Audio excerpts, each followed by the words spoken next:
প্রথমেই ব্লেন্ডার জারে দিতে হবে 1 পিস পাউরুটি, তার সাথে কমলা। আর এই উপকরণগুলো ব্লেন্ড করেই তৈরি হবে মজার বিকালের নাস্তা। তো চলুন ঝটপট রেসিপিটা দেখে নিচ্ছি। তো ব্লেন্ডার জার নিয়েছি, 1টা পিস পাউরুটি আমি ছোট ছোট পিসেস করে কেটে দিলাম, মানে হাত দিয়ে ছিঁড়ে দিলাম। তার সাথে একটা কমলা নিয়েছি, খোসাটা ছেড়ে। তার সাথে দিয়ে দিলাম একটা রুম টেম্পারেচারের ডিম এবং সাথে লাগছে কনডেন্স মিল্ক। আমি এখানে ব্যবহার করেছি 3 টেবিল চামচ। এখন যেটা করব, এখানে দিয়ে দিচ্ছি গরম পানি, ফুটন্ত গরম পানি আমি মাত্র চুলা থেকে বয়ল করে নিয়েছি।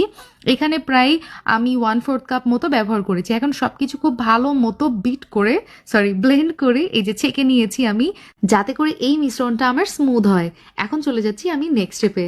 আজকে আমি আপনাদেরকে এই রেসিপিটা তৈরি করে দেখাবো TQIU ব্র্যান্ডের মাল্টি কুকারে। এই মাল্টি কুকারে আপনি সবকিছু রান্না করে ফেলতে পারবেন, আর এটা মানে পারচেস করার পর আমার লাইফটা একবারে ইজি হয়ে গেছে। স্ক্রিনে দেওয়া TQIU ফেসবুক পেজ থেকে আমার মতো আপনারাও চাইলে কিন্তু এই মাল্টি কুকারটা অর্ডার করে ফেলতে পারেন।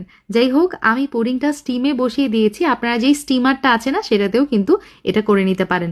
তো ওটা স্টিম হতে থাক 15 মিনিট। আর এখানে আমি একটা ক্যারামেল সস তৈরি করে নিয়েছি, চিনি, বাটার, তার সাথে সামান্য একটু পানি দিয়ে এই যে জাল করে নিয়ে ক্যারামেল সস হয়ে গেছে। এইদিকে আমার অরেঞ্জ ব্রেড পুডিংটাও কিন্তু একদম রেডি। আমি মাল্টি কুকার থেকে নামিয়ে নিয়েছি এবং ছুরি দিয়ে ছোট ছোট পিসেস করে কেটে নিয়েছি। Last but not the least, ওপর দিয়ে দিতে হবে এই স্পেশাল ক্যারামেল সস।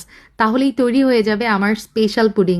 খেতে কিন্তু অনেক বেশি মজা হয়, আর যেই রান্নাগুলো ঝটপট তৈরি হয়ে যায়, প্যারা কম, সেইটাই আমার বেশি পছন্দের। সো আল্লাহ হাফিজ, আসসালামু আলাইকুম।